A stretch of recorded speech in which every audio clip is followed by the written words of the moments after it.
So I'm going to talk a little bit today about change.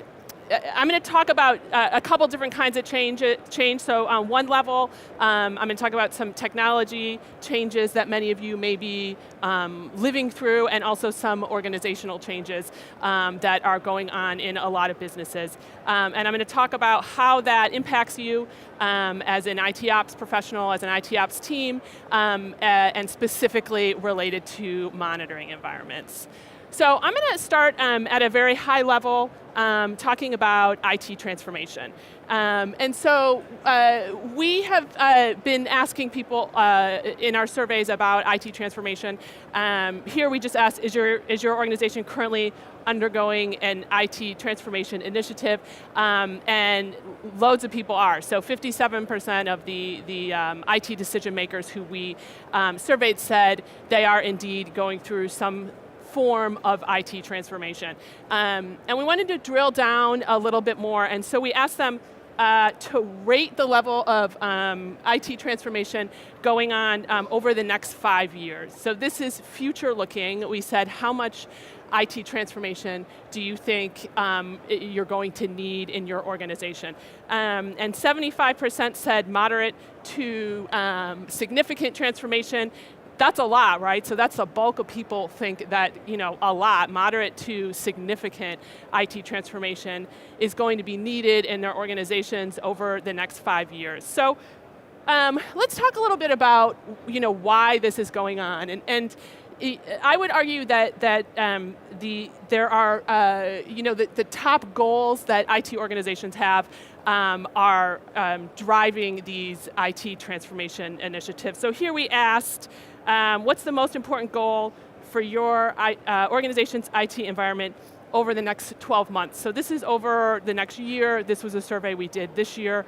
One of the top things that folks talked about is respond faster to business needs, and we're hearing a lot of feedback about this. So a lot of organizations are trying to move faster, be agile, respond to competitive pressures, respond to demands from customers. So this need for speed is a really big driver of all types of change going on in IT organizations. Reducing costs, obviously that's always sort of a leading goal that organizations across businesses are going to have. Improving reliability and availability is a big one. Obviously, that's something that most of you are probably focused on if you're here at the AppD conference. And I wish I actually had data that looked at how, and I don't, at how that is changing over time, because anecdotally I can tell you that a lot of organizations that I speak with, as they adopt new practices primarily, so I'm thinking about DevOps, they actually tell me that reliability goes down, performance goes down. And I think there's a lot of reasons for that. Partly it's, everyone's moving fast, things fall through the gaps. I talk to organizations that are just skipping performance testing or testing of all kinds altogether because it slows them down. And obviously that's going to create some performance problems. That's another talk, in and of itself, but this is, performance and reliability and availability is increasingly important in the midst of all of this change, because again, it's something that we're seeing being impacted by all of this. And so what's driving these goals? IT organizations obviously are responding to the needs of the business, right? I mean, that's your job. You're part of a business and organization that has its own goals. And increasingly across the board, we're seeing organizations shifting to become software-focused businesses. And so I'm going to give you some examples that I think are interesting. So again, this is sort of across the board, across sectors, across maturity levels of businesses. We're seeing loads of shifting from maybe traditional areas to becoming more software-driven businesses. So this is one example, John Deere. Many of you surely know the brand, known for making farm equipment.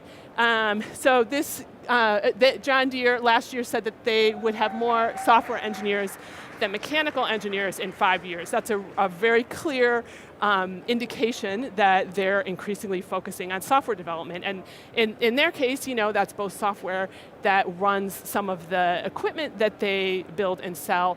There's also additional software platforms that they're developing that help their customers crunch data that they're able to collect through the things that they're building, the farm equipment that they're building. So this, I just think, is an interesting example because you think John Deere, you think farm, you think it's this.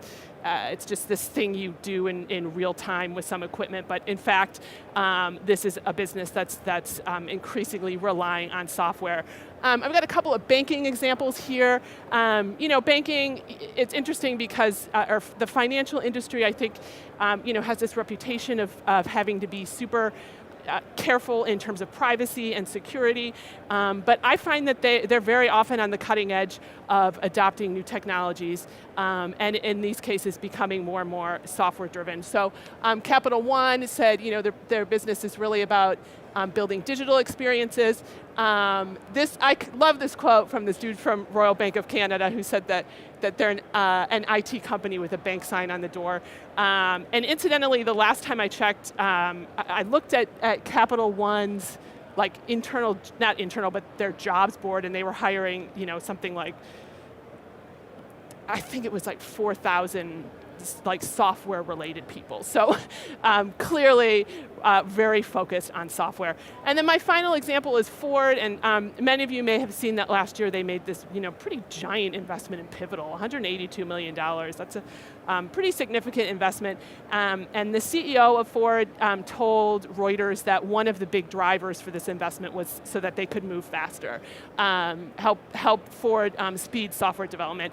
And Ford, sort of feels a little bit like the John Deere example, right? So they're an old automobile, they've been around forever, automobile manufacturer, but software is becoming increasingly important to the business. So again, the reason I'm talking about this is to show how this shift towards software-centric business is pushing IT departments. It's driving the goals of IT departments.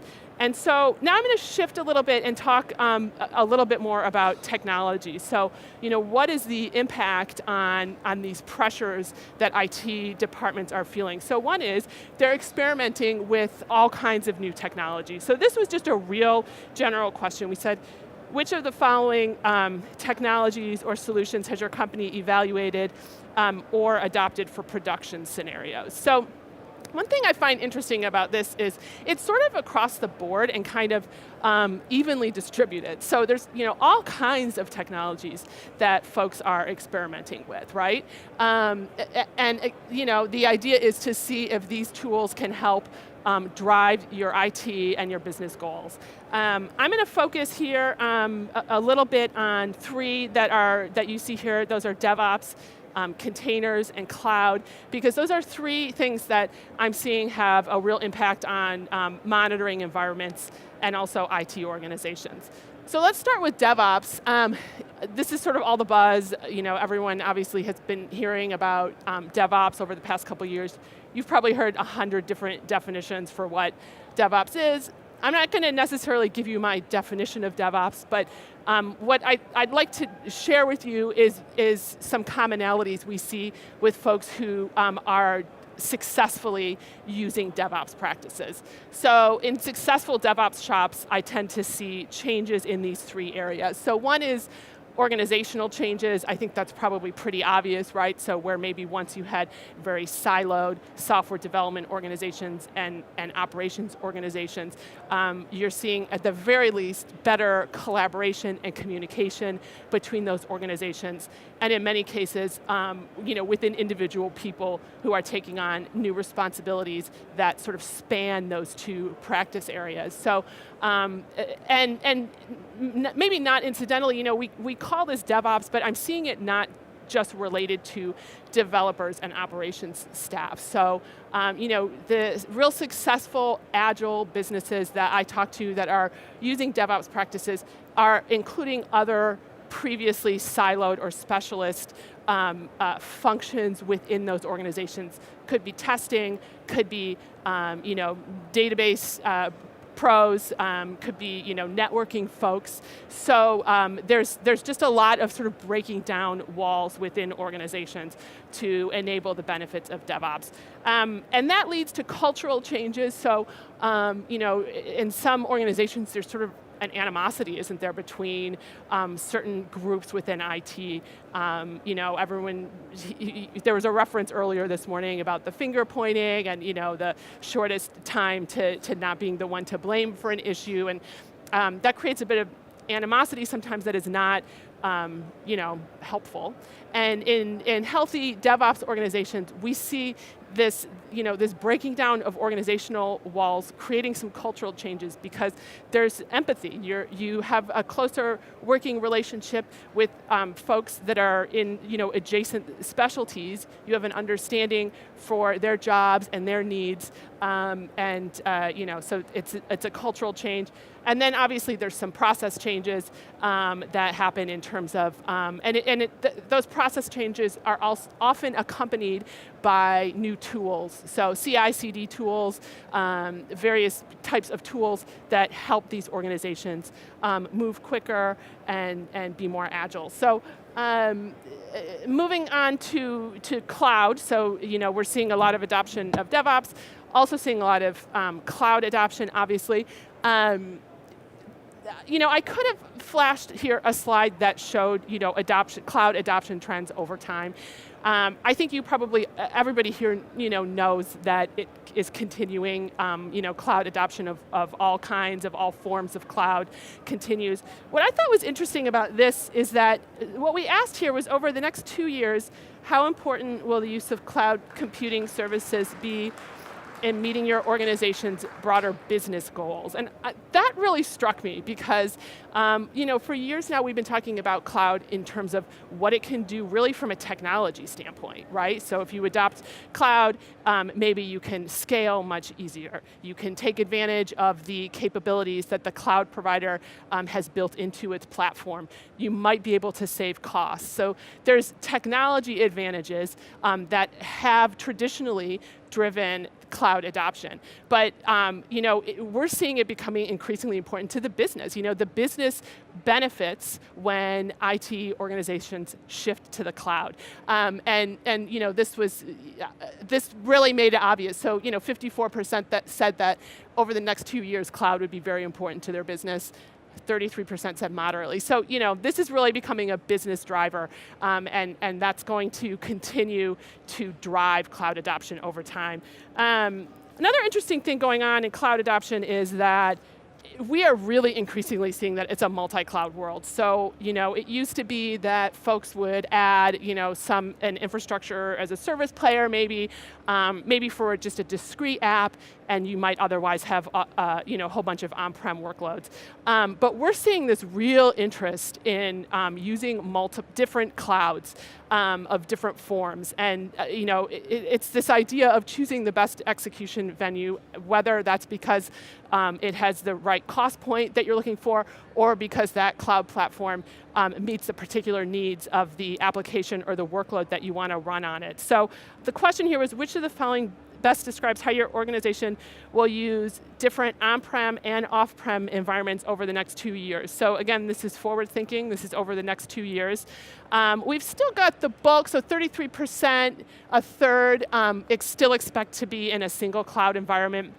But 2/3 of folks who we talk to, IT decision makers, have an expectation of using multi-cloud in some form. And this orange, this 13%, is sort of what I would think of as the most advanced. So these are folks that say they anticipate using a multi-cloud environment with seamless delivery of a single business function across environments. So that would be an application that might be running workloads in multiple clouds. Could be on-prem, so that was the wording of the question. It could be an on-prem cloud, and a public cloud. Could be 2 public clouds, but multiple workloads that are working together to deliver a single application. And so, this is, again, a goal, but it's something that we're increasingly hearing our enterprise customers say that they're interested in. And by the way, this creates some interesting challenges, both technically and also from a cost standpoint. So I'm also hearing some interesting interest in in ways that monitoring providers can surface information about cost, cloud costing, as a way to help customers make those decisions about where to shift the workloads. And obviously, performance, like looking at the performance of workloads can also help businesses make that decision about which cloud makes the most sense for that workload. So I think this is going to become increasingly important to businesses from a monitoring standpoint. Okay, and moving on to containers. I think there was a stat earlier this morning also, that sort of confirmed what we're seeing in terms of interest and adoption in containers. One thing that I have found particularly interesting about container adoption, and this is anecdotal, I don't actually have data to back this up, but we see a sort of a typical adoption trend with new technologies, where a new technology comes out, that can improve IT, whatever, in some way. So improve application development or whatever you're doing in IT, and there's an adoption pattern. So it's often, startups maybe that have more to gain by taking a risk on a new technology, or it's web scale businesses that were sort of built around the idea of always adopting the leading edge. It's seldom sort of traditional staid enterprises. They tend to wait it out, see how a technology fares elsewhere in the market before deciding to adopt. But with containers, we've seen a really different pattern. So we've really seen it across the board. There's a lot of interest in containers across sectors, across maturity levels, across business size. So, in some cases, in sort of more traditional enterprises, it might be that they're adopting containers in a production environment or pre-production environment, like test and dev, rather than in full production. But they're seeing the value, they're using it, they're driving development of containers and related technologies. So this is a real big one that we see and that we continue to anticipate interest and adoption of. And microservices, people, I find myself often talking about microservices and containers in the same breath. And that's because folks who are interested in microservices commonly use containers. Obviously, you don't have to use both, but it's just a common mix. So I feel like this image has sort of done the round, so you may have seen this. This is a visualization that was released by a company called Halo. I think they're now called MyTaxi. I think they're sort of like an Uber or a Lyft type of application. This was actually put out in 2014, so quite a while ago. And it's meant to visualize their microservices that make up their application and the relationship between those microservices. So, I'm going to get at this topic of complexity. So when you have a multi-cloud environment, when you're adopting containers, when you're using microservices, and it's not incidentally, a lot of organizations that use microservices allow the developer of the individual services to choose the language or the framework that makes the best sense for that particular service, meaning the application that the end user sees may be built on services that are polyglot. They're using different languages and different frameworks. Not only does that add to the complexity, it can add to challenges around monitoring and ensuring that the ultimate application is performing as you want. So you've got all these microservices. Oh, and I was also going to just mention as an aside, I was at a conference last year, and there was a guy from Uber on the stage, and he said that they had given up counting the microservices that make up the Uber service. It was somewhere around 2,000 or 3,000, but there really wasn't a point in actually counting them. But that's a big application that obviously is very complicated. And the result is that all of these pieces are generating operations data and an increasing volume of data. So this is just a snapshot of some large web properties and the volume of data that they're collecting. Quite a lot, as you'll see. And you're going to look at this and say, well, how is this relevant to my business, right? Like, these guys are huge. they're very complex, they're using very like cutting edge technologies, but the point is that as your business increasingly becomes software driven, as you increasingly adopt these new technologies that I've been talking about, as well as others, your application environment is going to get increasingly complex, and that complexity drives operations data. So there's a lot more operations data coming out of these applications than there used to be. And I'm going to talk a little bit about the impacts of that. So while these businesses very often build their own monitoring systems, sometimes built on open source technologies, sometimes not, but they and sometimes using some of them use some proprietary tools as well. But mere mortals, what do they do, right? So when suddenly faced with all of this, this additional volume of IT operations data, in many cases they begin adding more and more tools. So you've got APM tools, you've got infrastructure monitoring tools, network monitoring tools, you might have a separate database monitoring tool, you've got log tools, you've got SIM for security, you might have BI type of tools. This isn't even mentioning other tools that you might use around event management and incident management, ITSM type of tools, alerting tools, and in some cases, multiple instances of each of these. So particularly if you're in a polyglot environment, or I do hear from businesses that are adopting DevOps practices and a microservices architecture. There may be different teams responsible for each of those services, and those teams may have the leeway to choose whatever tools they want. So you might have multiple APM tools throughout your organization. And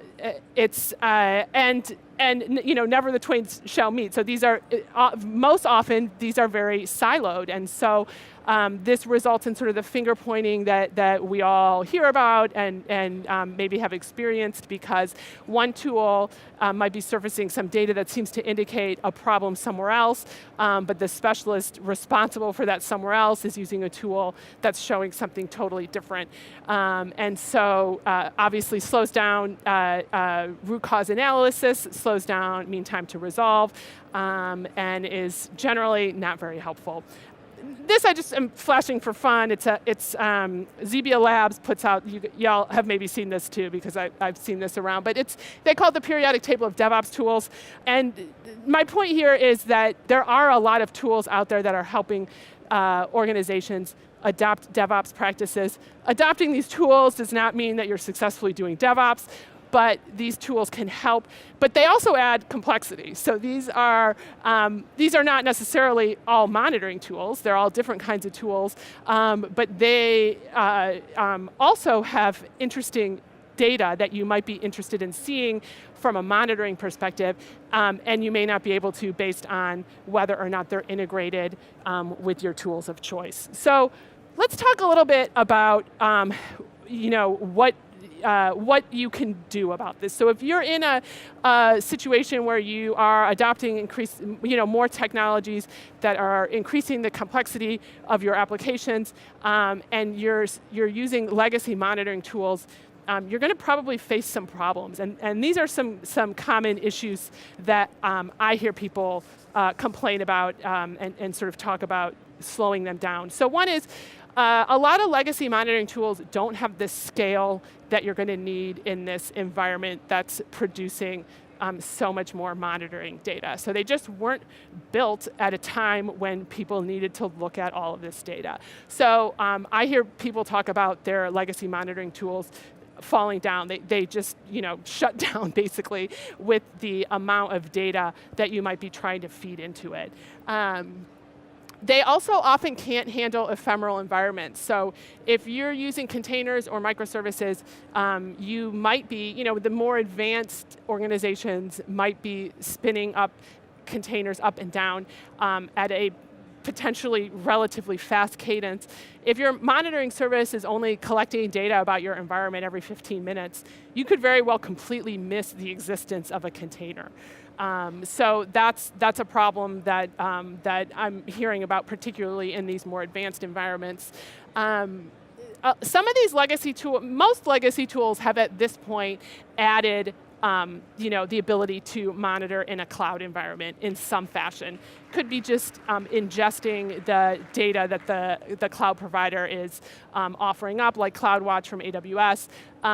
But in many cases, these legacy vendors are not integrating or correlating the data that they're collecting from the cloud environment and the on-prem environment.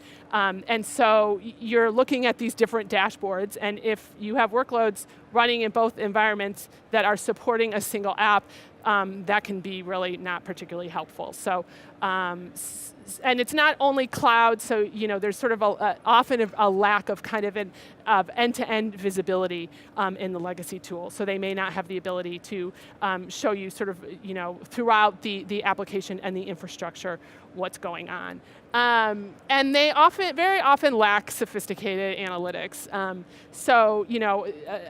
I talked to some monitoring vendors, legacy monitoring vendors, where they're talking about analytics, and then when I look at it, basically it's a trend line, showing a metric over time. I don't think of that as analytics. I mean, that's just, that's like a visualization, right? It's just showing you what a metric is doing over time on a graph.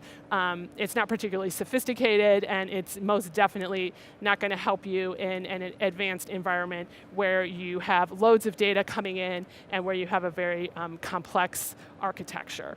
And so I'm seeing newer breed monitoring vendors come out with some capabilities and functionalities that address these shortcomings of legacy tools. And I would argue these are things you should think about as you adopt new technologies and have more increasingly complex environments. These are the kind of things that you're going to want to look for from your monitoring environments. And many of them sort of correlate with what I was just talking about. So back-end systems that are able to handle this very large volume of data. And I'm seeing a bunch of different approaches to this. So some monitoring vendors have built their own proprietary back-end systems. Some are building on a bunch of open source components that are sort of tried and true. But I talked to many monitoring vendors that are swapping out their original back-ends for new ones that can handle this growing volume of data that their customers want to collect.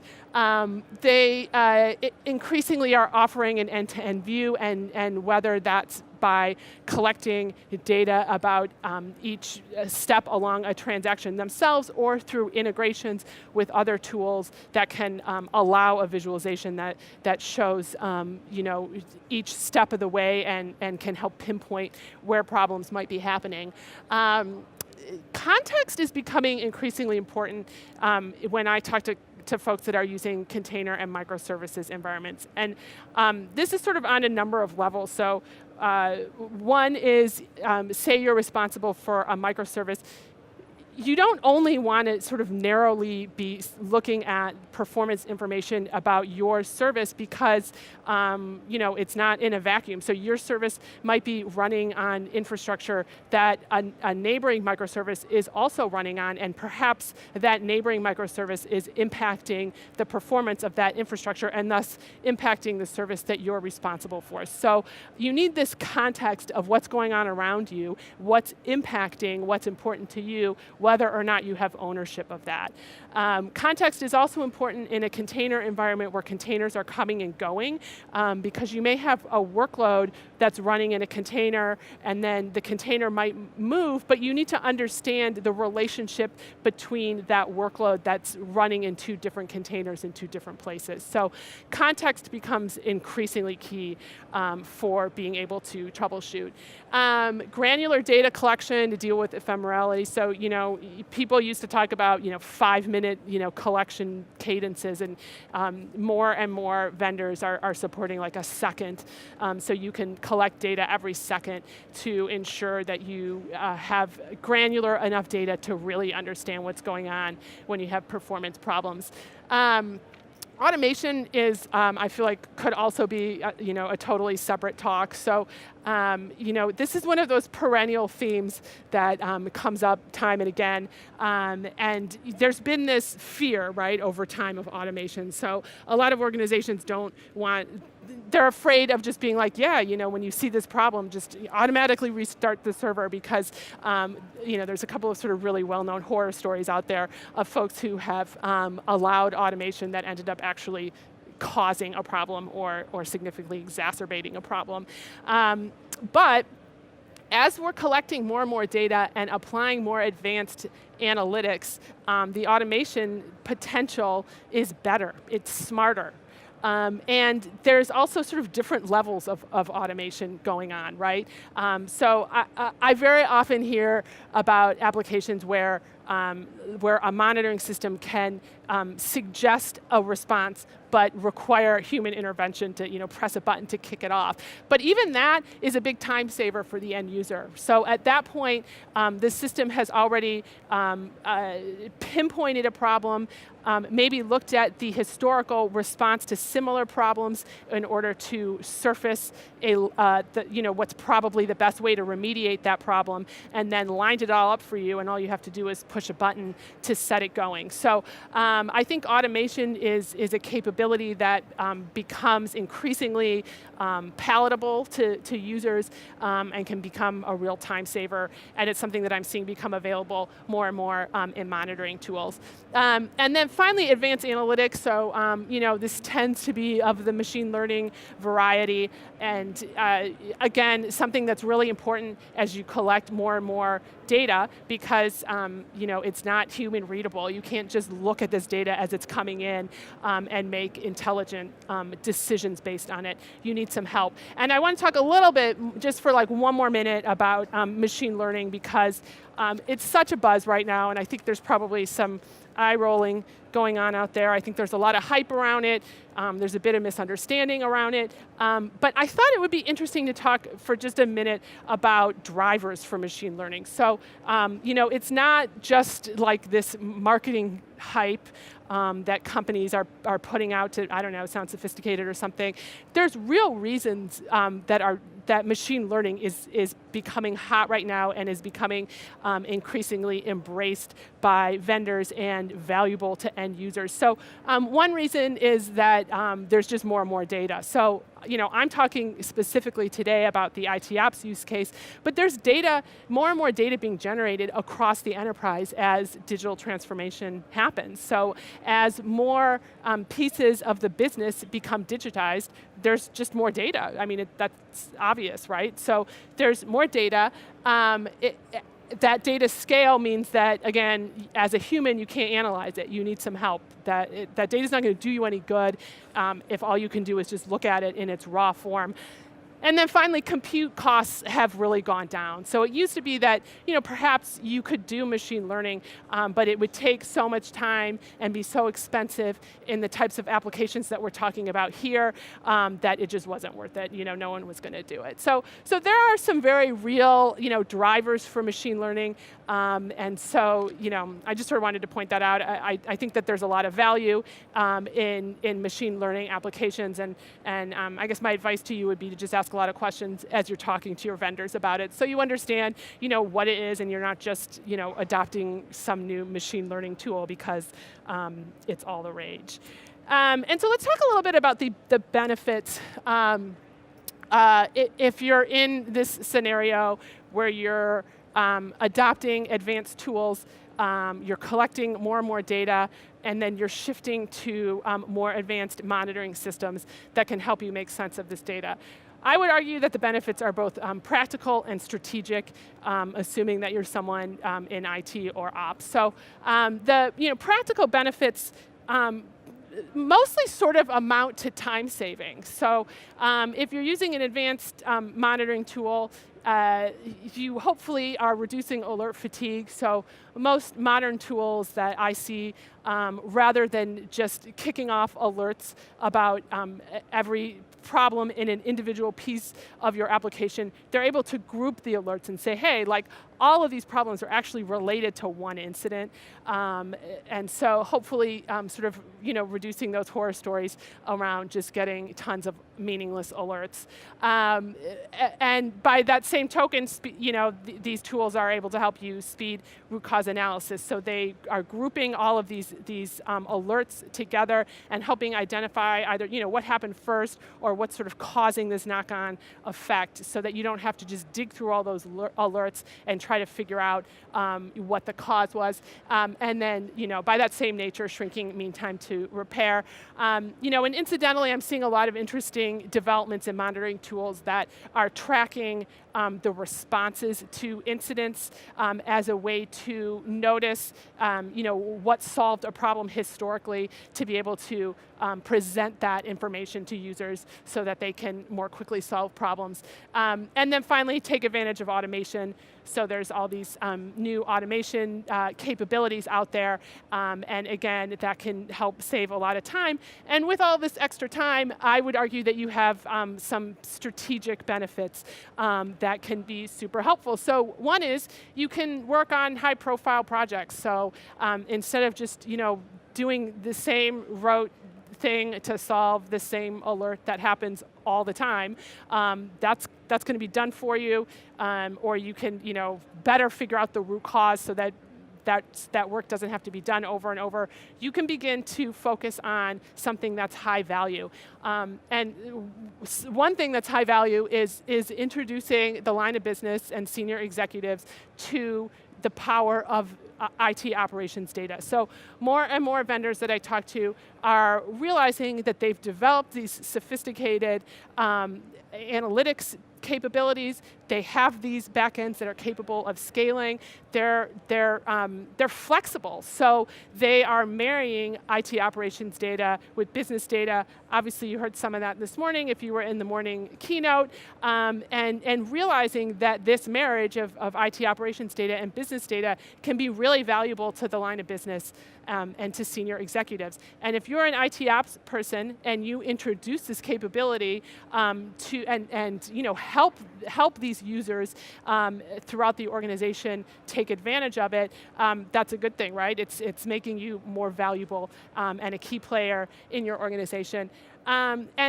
And it also frees you up to think about how you can take advantage of organizational changes that are going on. So I'm going to sort of switch gears and get back to this idea of organizational change and talk more specifically about what is going on in IT organizations right now. So this is sort of a level set. So here we asked, which of the following best characterizes the layout of your IT technical teams?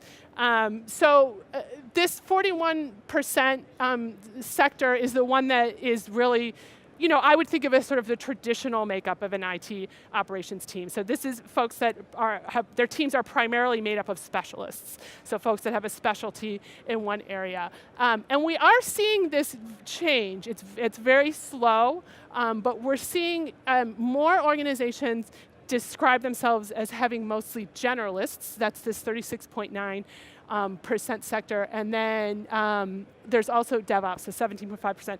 What's really interesting is when you marry this with adoption of new technologies. So this is give me a second here to explain this, because I feel like this is kind of hard to read. But what we did here was we looked at the makeup of IT teams based on cloud adoption in production.